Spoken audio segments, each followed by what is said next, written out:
Hola, mi nombre es Luis José Montgomery, soy especialista en fertirriego y nutrición de cultivos. A continuación abordaremos la importancia y el uso del nitrato de potasio en la agricultura.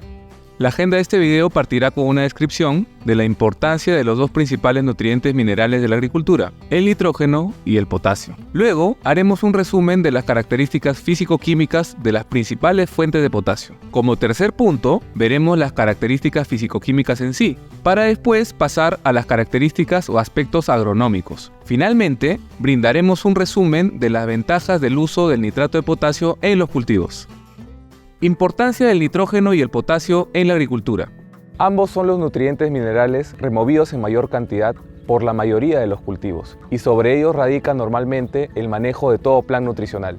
El nitrógeno es un nutriente relacionado con la estructura y la mayoría de los procesos vitales de las plantas. Es asimilado en la forma de nitrato o de amonio para luego constituir amidas, ureidos, péptidos, aminoácidos en una fase inicial, para finalmente formar proteínas, ácidos nucleicos y otros constituyentes como coenzimas, metabolitos secundarios y constituyentes de las membranas. Existe una ruta de transporte de nitrato muy compleja en las células vegetales, y a continuación veremos un resumen. Podemos apreciar que existe un ingreso del ion nitrato al citosol, que luego puede almacenarse en las vacuolas o ingresar al cloroplasto para su metabolización. En las vacuolas puede almacenarse a corto plazo en hojas y raíces, o a largo plazo en las semillas. En los cloroplastos ocurre la reducción enzimática del nitrato a nitrito, luego a amonio y finalmente la formación de aminoácidos. En el caso del potasio, es un nutrimento que permanece en forma iónica y es requerido como cofactor en más de 40 procesos enzimáticos. Es el catión principal en el establecimiento de la turgencia celular u osmorregulación y en el mantenimiento electroquímico, balance catión-anión. Además, participa en el transporte de sustancias y es requerido en la regulación de la apertura de los estomas. A continuación, podemos apreciar un modelo de la función del potasio y otros solutos en la expansión y osmorregulación, donde permite el intercambio de solutos como azúcares reductores, sacarosa y sodio entre la vacuola y el citoplasma de las células vegetales. A continuación, podemos apreciar la circulación de potasio entre raíz y follaje en relación al transporte de nitratos y ácidos orgánicos. En la raíz son asimilados ambos iones. Aprecien cómo son muy sinérgicos entre sí desde su asimilación.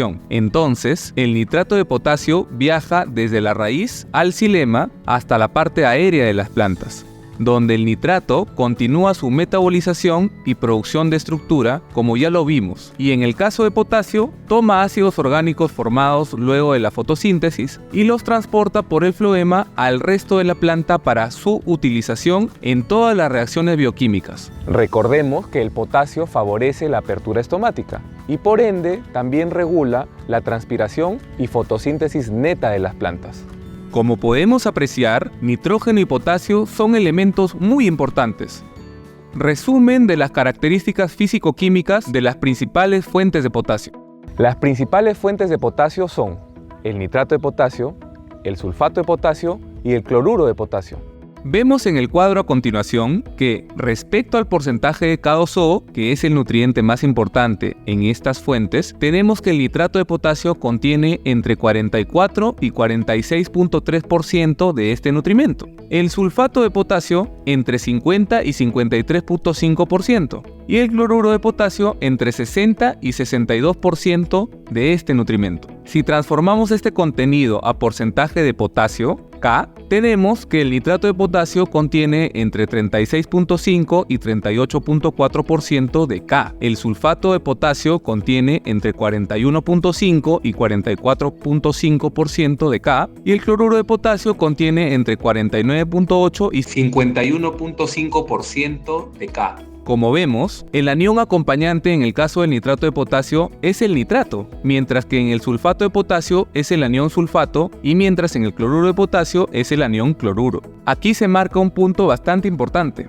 El nitrato de potasio contiene entre 13 y 13.7% de nitrógeno, que es el nutriente más importante después del agua en la nutrición de los cultivos. Mientras que las otras fuentes contienen, en el caso del sulfato de potasio, entre 17 y 18.2% de azufre, que es un nutriente secundario de los cultivos, y en el caso del cloruro de potasio, contiene entre 45.2 y 46.7% de cloruro, que es un ion tóxico para la mayoría de cultivos si es que no se maneja adecuadamente. Pasando a otra característica importante, vemos el índice salino, y es aquí que identificamos que el índice salino del nitrato de potasio es de 73.6, el del sulfato de potasio es de 46.1 y el más alto de todos es el del cloruro de potasio, con 116.3. Esto, de alguna u otra manera, se refleja en la conductividad eléctrica que resulta después de disolver 1 gramo de cada uno de estos fertilizantes en 1 litro de agua a 25 grados centígrados. Aquí tenemos que el nitrato de potasio pasa a tener una conductividad eléctrica de 1.35 milisiemens por centímetro, mientras que el sulfato de potasio alcanza 1.47 y el cloruro de potasio 1.79 milisiemens por centímetro. Esto quiere decir que el cloruro de potasio es la fuente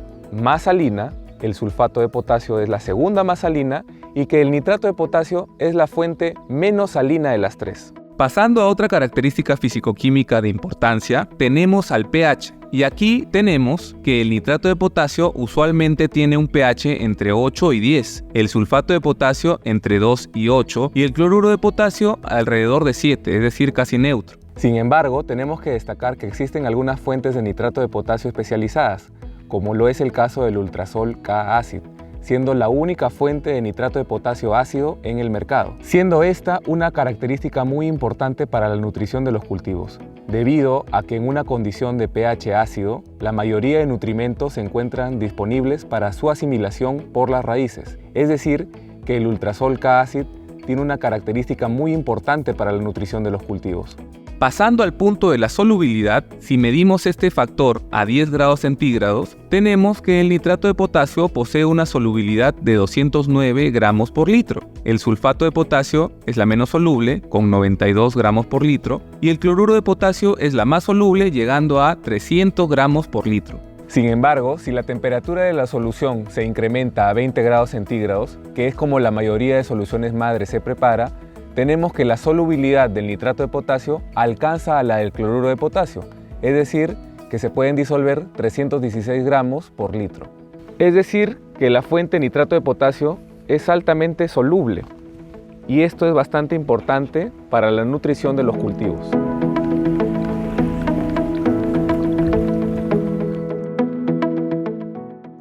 Ahora veremos a detalle dos características fisicoquímicas muy importantes: la solubilidad y la conductividad eléctrica. Empezaremos viendo la solubilidad. Como se puede apreciar en el cuadro, el nitrato de potasio es una fuente mucho más soluble que el sulfato de potasio, entre 2 y 3 veces dependiendo de la temperatura y del tipo de agua. Como se puede apreciar, ante el aumento de la temperatura de la solución madre, la solubilidad del nitrato de potasio incrementa e incluso llega a ser superior a la del cloruro de potasio. Esta diferencia de solubilidad se va incrementando en aquellas aguas con alto contenido de calcio, en donde puede existir interacción entre el ion sulfato y el ion calcio, formando compuestos de baja solubilidad como el yeso. Adicionalmente, la velocidad de disolución del nitrato de potasio es significativamente mayor que la del sulfato de potasio, es decir, que se requiere mucho menos tiempo para disolver la misma cantidad de uno y otro producto. Los dos puntos anteriores, solubilidad total y velocidad de disolución, son especialmente importantes en los sistemas de fertirrigación, en donde la tendencia es a trabajar con la mayor solubilidad de los productos para buscar minimizar el uso de tanques y del número de preparaciones, trayendo consigo importantes ahorros en la mano de obra dedicada a la preparación de fertilizantes. Asimismo, esto es bastante importante para el cuidado y mantenimiento de los sistemas de fertirrigación, especialmente las mangueras y los goteros, para evitar que luego existan taponamientos o la formación de precipitados en estos puntos de llegada de la solución nutritiva para nuestros cultivos que estamos desarrollando. Apreciemos a detalle el cuadro en donde identificamos la solubilidad total. Está medida en gramos de fertilizante por 100 gramos de agua. Podemos ver que la curva azul, la del nitrato de potasio, tiene una resaltante curva creciente de disolución ante el incremento de temperatura en grados centígrados. Vemos también que el cloruro de potasio tiene una tendencia creciente pero con menor pendiente, siendo más alta la solubilidad del cloruro de potasio a temperaturas menores. Pero como ya hemos visto, a partir de los 20 grados, se equilibran y la tendencia es a que el nitrato de potasio sea mucho más soluble que este. Y esto es bastante importante, debido a que la mayoría de espacios donde se prepara el fertirriego, las soluciones madre están a esas temperaturas, es decir, a 20 grados centígrados aproximadamente. Podemos apreciar, finalmente, que en este cuadro, el caso del sulfato de potasio, que está detallado ahí en rojo, tiene una tendencia creciente, pero con una pendiente casi mínima. Es decir, que es mucho menos soluble que la fuente de nitrato de potasio que estamos viendo. Pasando a otra característica físico-química muy importante, tenemos a la conductividad eléctrica. Y esto tiene que ver mucho con la resistencia o tolerancia o la factibilidad de asimilación que tengan las raíces a cualquier nutriente, evitando que exista un daño celular en este proceso por algún desbalance osmótico. Entonces, esta característica es muy importante de medir. En el caso del nitrato de potasio, esta sal posee una menor conductividad eléctrica que el sulfato de potasio. Al medir 1 gramo por litro a 25 grados centígrados, el valor es un 9% menor en el caso del nitrato de potasio, es decir que tiene 1.35 milisiemens por centímetro versus 1.47 milisiemens por centímetro del sulfato de potasio. Esta diferencia se ve incrementada cuando buscamos igualar el contenido de todos los nutrientes. Como el sulfato de potasio no aporta nitrógeno, elemento altamente requerido por los cultivos, es necesario aplicarlo mediante el uso de otras fuentes nitrogenadas. De esta forma, 1 gramo por litro de nitrato de potasio aporta 0.135 gramos de nitrógeno, 0.45 gramos de K2O como unidad representativa de potasio, generando una conductividad eléctrica de 1.35 milisiemens por centímetro, mientras que la combinación de nitrato de amonio, una fuente de nitrógeno, más sulfato de potasio, para alcanzar los mismos niveles de nutrientes, tanto de nitrógeno como de potasio, generan una conductividad eléctrica de 1.97 milisiemens por centímetro, es decir, una conductividad eléctrica 46% más alta en el caso del sulfato de potasio. Este es otro punto a favor del nitrato de potasio, dado que en el fertirriego lo que estamos buscando es la menor generación de salinidad para evitar daños celulares a los cultivos, como lo hemos estado comentando. Veamos con atención el cuadro. Tenemos una serie de fuentes de potasio, destacando en primer lugar el nitrato de potasio, con dosis en gramos que están distribuidas en aporte de N y también de K2O como fuentes de nitrógeno y potasio. Además vemos la conductividad eléctrica de 1 gramo por litro a 25 grados centígrados que genera cada fuente. Luego tenemos la conductividad eléctrica por dosis, esto es para equilibrar las proporciones de nitrógeno y potasio, que son los nutrientes que buscamos llevar nutriendo con nitrato de potasio, y en el caso del cloruro de potasio y del sulfato de potasio, con la aplicación de una sal complementaria para equilibrar el total de aporte de nitrógeno y potasio. Podemos apreciar que llevando porcentualmente el nivel de conductividad eléctrica es 100% para el caso del nitrato de potasio, la combinación de cloruro de potasio más nitrato de amonio da una conductividad eléctrica 48% mayor para equilibrar las dosis, y en el caso del sulfato de potasio más nitrato de amonio da una conductividad eléctrica 46% mayor, como ya lo habíamos visto. Adicionalmente, vemos un ejercicio en donde se evidencia que el aporte de cloruro de potasio más sulfato de amonio, que es otra sal que podría aportar nitrógeno para equilibrar el aporte de ambos nutrientes, da una conductividad 92% mayor. Esto es bastante importante y lo vamos a revelar haciendo énfasis en que nosotros buscamos nutrir con nitrógeno y potasio generando la menor salinidad posible. Acuérdense que esto es bastante importante, sobre todo cuando trabajamos con aguas de alta salinidad.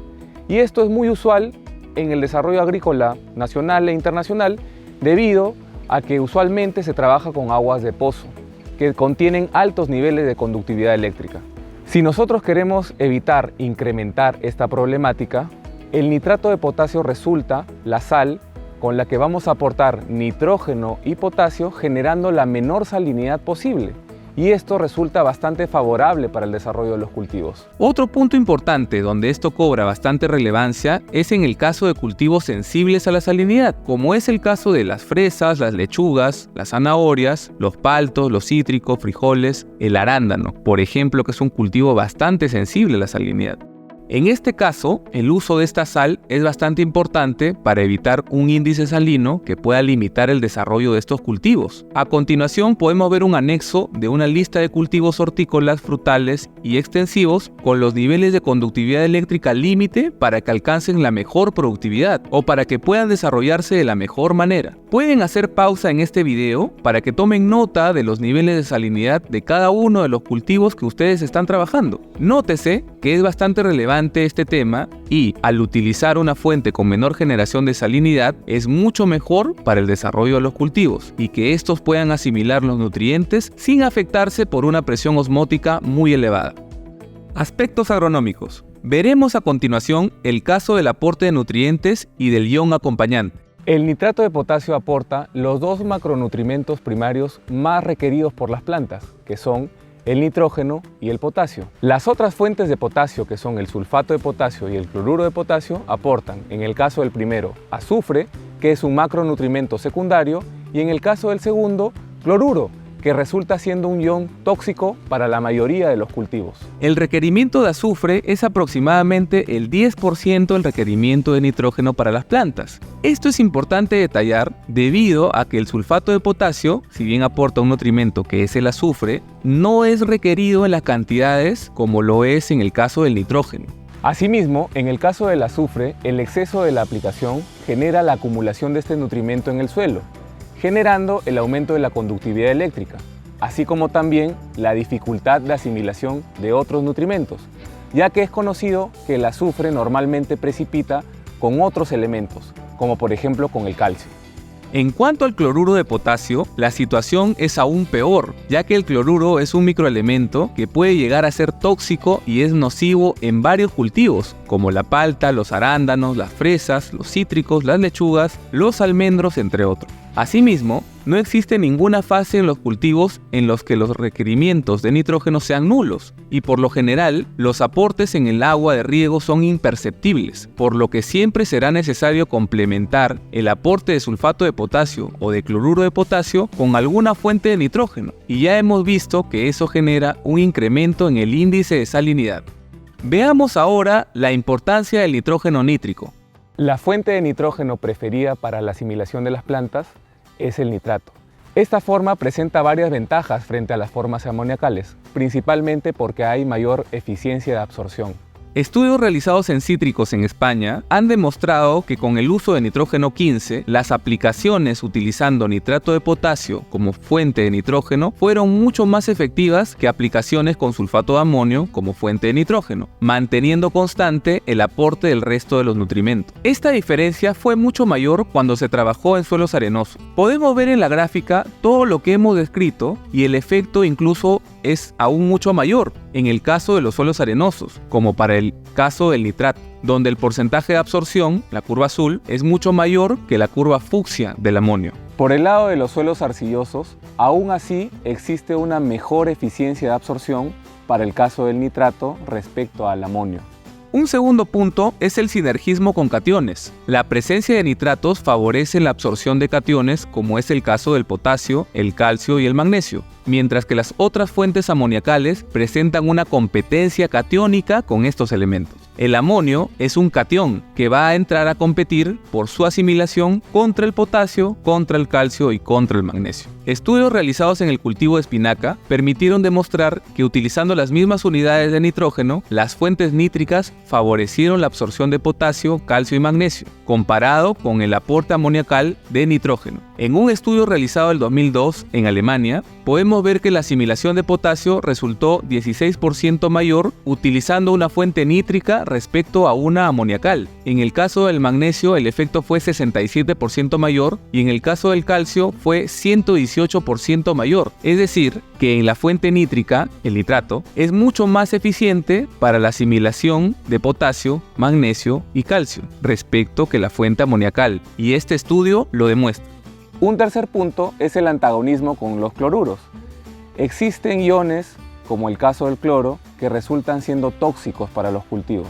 En Israel, Lahab et al. Demostró que la incorporación de nitratos en las soluciones nutritivas que tenían de 2 a 16 miliequivalentes por litro permitieron disminuir la absorción de cloruro en hojas y raíces de paltos y consecuentemente el daño por toxicidad, especialmente en portainjertos de raza mexícola. Esta situación no ocurre cuando la fuente de nitrógeno es el amonio, y esto es bastante importante debido a que el nitrato es el único ion que tiene efectos probados, disminuyendo el efecto nocivo del cloruro y reduciendo su toxicidad. Veamos detalladamente los gráficos. A diferentes concentraciones de cloruro, la asimilación o el porcentaje de cloro foliar resulta cada vez menor si es que se ha utilizado como fuente una mayor concentración de nitrato. Y lo mismo ocurre en el caso del cloro en las raíces, como lo pueden ver en el gráfico de la derecha. En la síntesis de citoquininas, diversos estudios realizados en manzano, tabaco, tomates y cebada han demostrado que el uso de nitratos como fuente de nitrógeno favorece la acumulación de citoquininas y el transporte de estas desde la raíz hacia las hojas. Con esto se favorece la división celular y la expansión foliar. En el caso de la cebada, las aplicaciones de nitrato favorecen el macollamiento. De esta forma, podemos ver en estas gráficas el efecto de la aplicación al suelo de 16 milimoles de diferentes fuentes de nitrógeno y potasio, tales como nitrato de potasio, cloruro de amonio o cloruro de potasio, y cómo los contenidos de ceatina y ribósido de ceatina, así como isopentiladenina e isopentiladenosina en las raíces de manzana, tuvieron una mayor tasa de generación en las fuentes de nitrato de potasio. Este estudio fue realizado por Peng et al. En el año 2008 y fue citado por Fichet en el 2010. Podemos ver en este otro estudio realizado en plantas de tabaco, mediante la aplicación de 2.5 milimoles de nitrógeno en forma nítrica y amoniacal, tuvo un evidente mejor desempeño para el caso de la forma nítrica respecto a la de la forma amoniacal. Este estudio fue realizado por Walsh Liu et al. En el año 2000, citado por Mendoza en el año 2013. Las fotos hablan por sí solas. Tenemos otro estudio realizado en el que se buscaba evidenciar el efecto de la aplicación de diferentes formas de nitrógeno en la concentración de formas activas de citoquininas, ceatina ribósido, en los exudados cinemáticos de plantas de tabaco. Podemos apreciar en el cuadro que, a mayor uso de nitrato respecto de amonio, la concentración de estas citoquininas es evidentemente mayor. Este estudio también fue realizado por el investigador Walsh Liu en el año 2000 y citado por Mendoza en el año 2013. Las diferencias son altamente significativas, como podemos apreciar. Finalmente, tenemos el estudio de los efectos de la fuente de nitrógeno en el macollamiento de la cebada y el contenido de citoquininas en el exudado cinemático de este cultivo. Este estudio fue realizado por Romheld et al. El año 2005 del International Potassium Institute en el Seminario Internacional de Fertirrigación realizado en Beijing, China. Podemos apreciar que a mayor dosis o concentración de nitrato en la solución nutritiva, el macollamiento fue mayor y la generación de citoquininas también se vio incrementada respecto al uso de fuentes ureicas. Luego tenemos para describir otros aspectos muy importantes relacionados con la agronomía, como lo es la compatibilidad. El nitrato de potasio resulta siendo compatible con la gran mayoría de fertilizantes y agroquímicos, mientras que el sulfato de potasio no puede ser utilizado en la mezcla de soluciones madre de productos que contengan calcio, debido a que precipita como yeso. Con esto se limita la flexibilidad de las formulaciones del fertirriego, llegando incluso a no aplicar calcio todos los días. Asimismo, existen una serie de agroquímicos que no recomiendan mezclarse con productos que contengan sulfatos. Otro punto importante es la calidad de frutos y de vegetales. Diversos son los estudios que han permitido demostrar que la nutrición con fuentes nítricas como el nitrato de potasio en lugar de fuentes amoniacales permiten disminuir de manera considerable la incidencia de fisiopatías como el tip burn en lechugas, el blossom end rot en tomates y pimientos y el bitter pit en manzanos, entre otros. Ventajas del uso del nitrato de potasio. 1. Mayor solubilidad y velocidad de disolución que el sulfato de potasio. 2. El nitrato de potasio tiene una menor conductividad eléctrica que el sulfato de potasio, siendo 9% menor en disoluciones de 1 gramo por litro. 3. Menor conductividad eléctrica que la mezcla de sulfato de potasio con nitrato de amonio para llegar a las concentraciones equivalentes de nutrientes, nitrógeno y potasio. Esto genera una conductividad eléctrica 46% menor. 4. Aporte de los dos macroelementos mayormente requeridos por los cultivos, nitrógeno y potasio, no generando problemas de acumulación de otros elementos como sulfatos a nivel de solución suelo y no interfiriendo en la absorción de otros nutrientes. 5. Aporta la fuente de nitrógeno con la mayor eficiencia de absorción, que es el nitrato. Si se utiliza sulfato de potasio, se tendrá que aportar de forma paralela las fuentes de nitrógeno que por lo general son completa o parcialmente amoniacales, como el sulfato de amonio o el nitrato de amonio. 6. Aporta nitratos que presentan sinergismo con cationes como el potasio, calcio y magnesio y favorecen su asimilación. 7. El nitrato de potasio compite con la absorción de cloruros, permitiendo que la absorción de este ion disminuya y por tanto los riesgos de toxicidad también bajen. 8. La utilización de nitrato de potasio favorece la síntesis de citoquininas y por ende la división celular y la elongación foliar, como lo han demostrado diversos estudios.